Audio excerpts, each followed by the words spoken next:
कश्मीर दुनिया भर में अपने खूबसूरती के लिए फेमस है ही, वहीं अगर हम बात करें तो यहाँ का जो विंटर सीजन है वो किसी तारीफ का मोहताज नहीं। जहाँ ये कुदरत की ओर से एक नियामत है, लेकिन ऊपर वाले की इस नियामत को नीचे वालों ने जहमत यहाँ के लोगों के लिए बनाई है, लेकिन उसके बावजूद भी कश्मीरियों ने इन परिस्थितियों में जीना सीखा है। आज शायद उतनी बर्फ नहीं होती है जो यहाँ पे कुछ दहाइयों पहले तक हुआ करती थी, और यहाँ पे जूझना पड़ता था जिंदगी को, रास्ते बंद, दुनिया से संपर्क कट जाता। तो आज हम इस व्लॉग में आपको कुछ खूबसूरत मनाजर तो दिखाएंगे ही, लेकिन आपको ये भी बताएंगे कि कैसे यहाँ प्राचीन काल से लोग इन हालात का मुकाबला करते रहे और कैसे वो जिंदगी गुजारते थे। तो शुरू करें आज का सवाल।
बात करें यहाँ पे चलाई कलाम का सरतरीन या अभी फेज़ चल रहा है, और अगर हम आपकी जवानी की बात करें तो उस टाइम में कैसा, या बचपन में तो ये पीरियड कैसा रहा करता था? देखिए, आप तो खैर बहुत छोटे हैं, आप इमेजिन नहीं कर सकते। जब हम छोटे थे और चलाई कलाम आता था, हम लोग घरों से बहुत कम निकलते थे, बर्फबारी होती थी।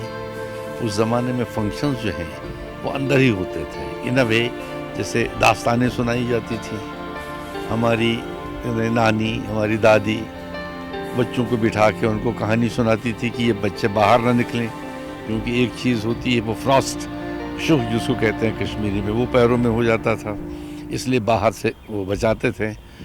लेकिन कुछ तकरीबात, जैसे अगर मुहर्रम चले कलान में आ जाता, लोग सड़कों पे निकलते थे, जुलूस निकालते थे, नवाखानी करते थे, मातम करते थे, अलम उठते थे, ताज़िए उठते थे। या इसी तरह से अगर मीलाद चले कलान में आता तो लोग घरों में नहीं बैठते थे, निकलते थे।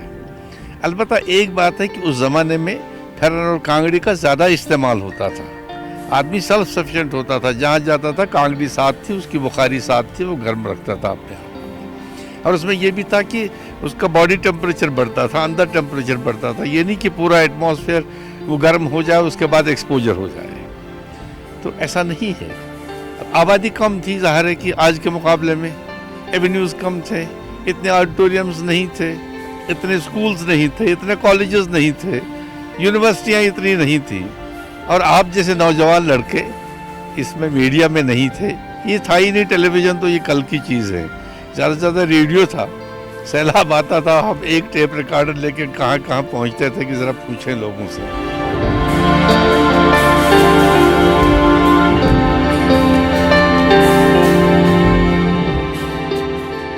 क्लाइमेटिक चेंज की वजह से यहाँ पे काफ़ी बदलाव आए हैं। यहाँ के मौसम में काफ़ी बदलाव देखने को मिल रहे हैं। किसी ज़माने में यहाँ पे विंटर के इन मंथ्स में कई फीट तक बर्फबारी होती थी, लेकिन अब हम अर्बन एरियाज़ की बात करें तो ये कुछ इंच तक होती है।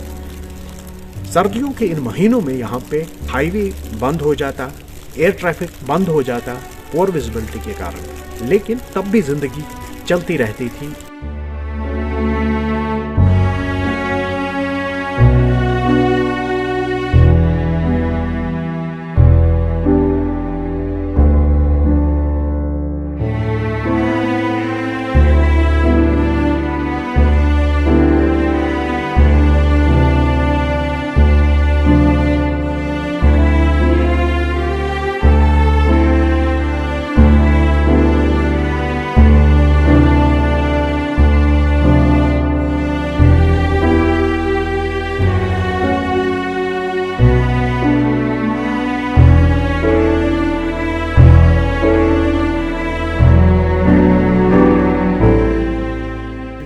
ये तो दिसंबर जनवरी से इससे हेवी होता था, इससे हेवी। और जो पहले 30 साल पहले बर्फ़ हुई थी, ऐसा नहीं होता आजकल। लेकिन नवंबर में पहले देखा है, और पहले ही देखा ऐसा है कि बर्फ़ है कि कोई पूछने वाला नहीं है।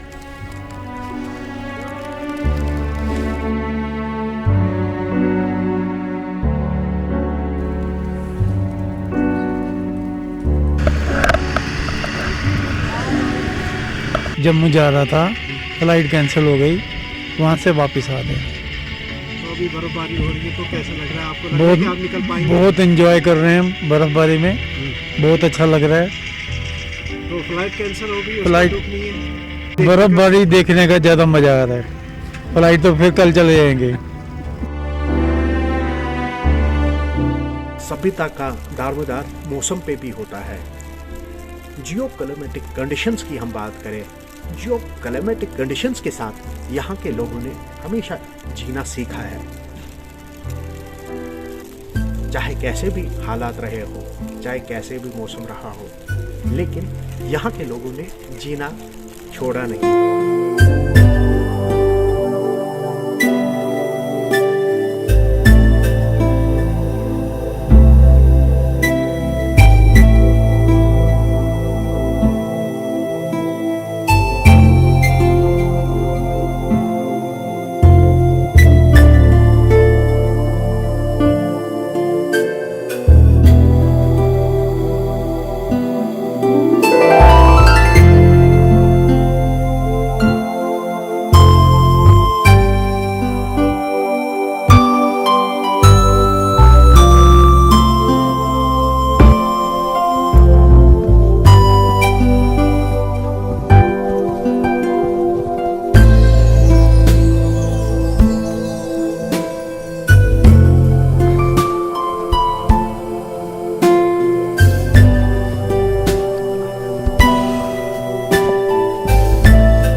फर्स्ट टाइम एक्सपीरियंस है मेरा यहाँ पर, बहुत अच्छा है। तो इससे पहले बर्फबारी कहाँ देखा था, कहाँ सुना? मैंने कभी नहीं देखी, मैंने फर्स्ट टाइम ही देखी है। हाँ जी सर, मुझे बहुत ही अच्छा फील हो रहा है। एक्चुअली मेरे भाई की नई नई वेडिंग हुई है, तो उनकी वाइफ फर्स्ट टाइम कश्मीर में आए हैं, तो बस उन्हीं को लेके हम घूमने निकले थे। वो सुबह से बोल रहे थे कि घूमने जाते हैं, तो हम भाई बस घूमने निकले थे। आधा घंटा हो गया यहीं पे जाम में फंसे हैं फिलहाल, फिर भी एंजॉय कर रहे हैं।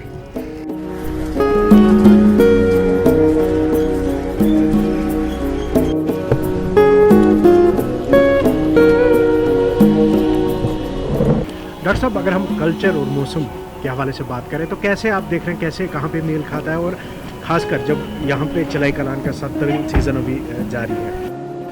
ये बेटा आपने बहुत अच्छा सवाल किया है। कल्चर और जहाँ तक जियो क्लाइमेटिक कंडीशन इसका ताल्लुक़ है, इसका आपस में बहुत ही गहरा ताल्लुक़ है। जब भी आप किसी कौम, कोई भी जो ह्यूमन सेटलमेंट है किसी भी मुल्क की दुनिया के किसी भी कोने में, तीन जो चीज़ें हैं ना वो ज़्यादा असर रखते हैं कल्चर पे। एक तो है इसमें इकोनॉमिक जो स्टेटस होता है, दूसरा है जो रिलीजन आपका है, जो बिलीफ स्ट्रक्चर है, तीसरा जो सबसे अहम है वो जियोक्लाइमेटिक कंडीशंस है। जियोक्लाइमेटिक कंडीशंस न सिर्फ कौमों की कल्चरल पर्सनैलिटी को डिटरमाइन करते हैं और फैब्रिकेट करते हैं, बल्कि इसमें जीने की जो तमन्नाएं होती है, उन तमन्नाओं के भावनाओं को अगर कोई चीज़ उभार कर सामने लाता है तो वो जियोक्लाइमेटिक कंडीशंस है। तो जहाँ तक आपने मतलब कि चलाई कलान का मतलब जिक्र छेड़ा है, चलाई कलान तो हमारी ज़िंदगी का इनएलिएनेबल हिस्सा है, इनसेपरेबल हिस्सा है। इसको आप मतलब कि इससे नहीं कर सकते, लेकिन इसकी अपनी एक मिठास है,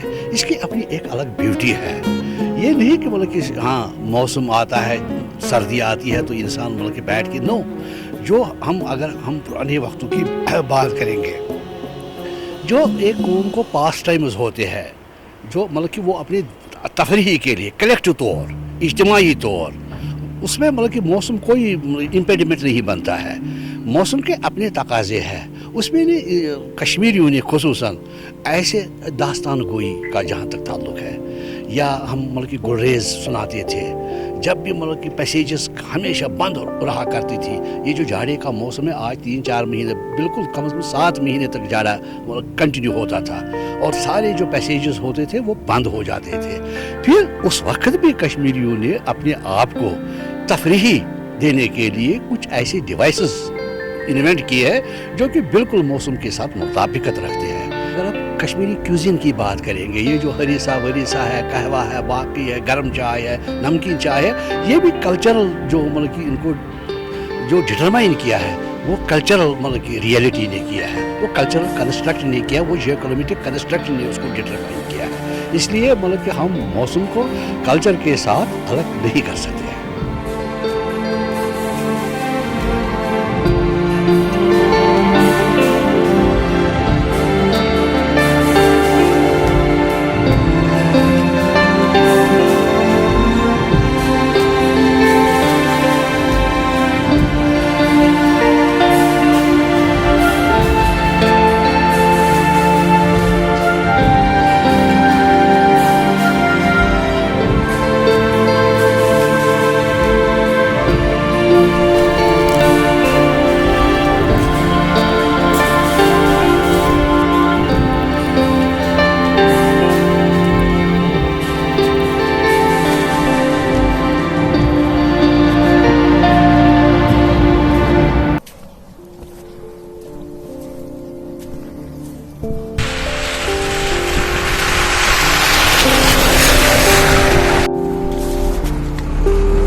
घर वाली फीलिंग। हम यहाँ पीछे शिकारा में रुके हैं, खाना औसम, बिल्कुल घर वाला जैसा, और कहीं ऐसा नहीं लगा कि कहीं पे भी हमारे साथ अनफेयर हो रहा है या फिर कहीं और आए हुए हैं। काफ़ी मतलब बहुत पीसफुल प्लेस है, मतलब genuine, close to nature, very beautiful.